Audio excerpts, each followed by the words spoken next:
L'autre, tout a été dit sur cet autre. C'est l'enfer? C'est une merveille? C'est un miroir? Notre cher ami Socrate nous demanderait pourquoi? Pourquoi l'autre a tant de saveurs différentes en fonction de qui nous en parle? Se relier est un choix. Confinement, isolement, danger. L'homme de masse dont nous a parlé Hannah Arendt a trouvé deux caractéristiques, l'isolement et le déracinement. La posture individuelle aurait donc un lien avec le système politique mis en place.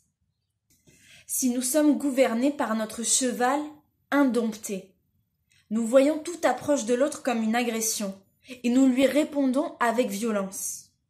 Ce cheval se dit « Vivre ensemble? Mais laisse-moi tranquille. Je veux galoper au rythme que je veux, quand je veux et où je veux. Vivre ensemble? Mais pourquoi faire? J'ai à manger? Je peux courir?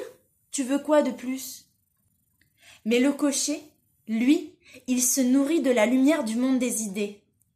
Et il se nourrit aussi de la lumière qui se reflète dans les yeux de ses contemporains. Il se nourrit du partage, de justice, de bonté.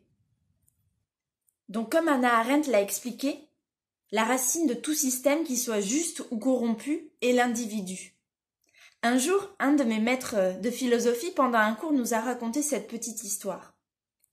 Si un système politique entièrement juste descendait là tout de suite sur cette terre, avec des gouvernements justes, des lois justes, il faudrait moins de 24 heures à nous les êtres humains pour le renverser. Sois le changement que tu veux voir dans le monde. Enseignement humble de Gandhi. Mais apparemment, c'est notre seul pouvoir, devenir un individu, pour changer le système de repères de notre vivre ensemble. Trop de nos relations sont marchandes, dictées par la loi de l'offre et de la demande. Nous avons confondu les moyens et les finalités. L'économie, par exemple, n'est pas une finalité en soi, mais un moyen. La politique, au sens noble du terme, avait comme finalité de refléter l'ordre cosmique sur la Terre. Je m'explique. Nos sociétés doivent être à l'image des constellations.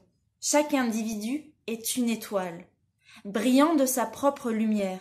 Chacun a sa place. On ne peut voler la lumière d'une étoile, ni prendre sa place. Et ensemble se tisse un réseau lumineux, créant une image magnifique. Cette image, nous ne pouvions la créer seuls, et c'est ensemble que nous faisons naître le tout autre. Alors, la bourse, la production en masse et en série d'objets inutiles, les tomates carrées, dérisoires. Ce que nous propose Platon depuis 2500 ans est d'éduquer l'être humain.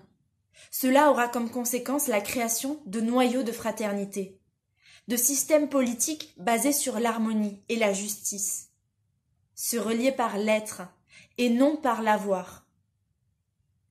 Alors bien sûr qu'il faut se battre contre toutes les inégalités aberrantes de notre monde. Mais ce sage nous rappelle qu'il y a un endroit dans l'homme où nous sommes égaux et qui nous permet à tous de produire des biens métaphysiques. Alors pourquoi ne pas changer de repère? Être égaux, réellement, dans une autre dimension, en acceptant toutes nos différences. Est-ce que ça nous ferait peur?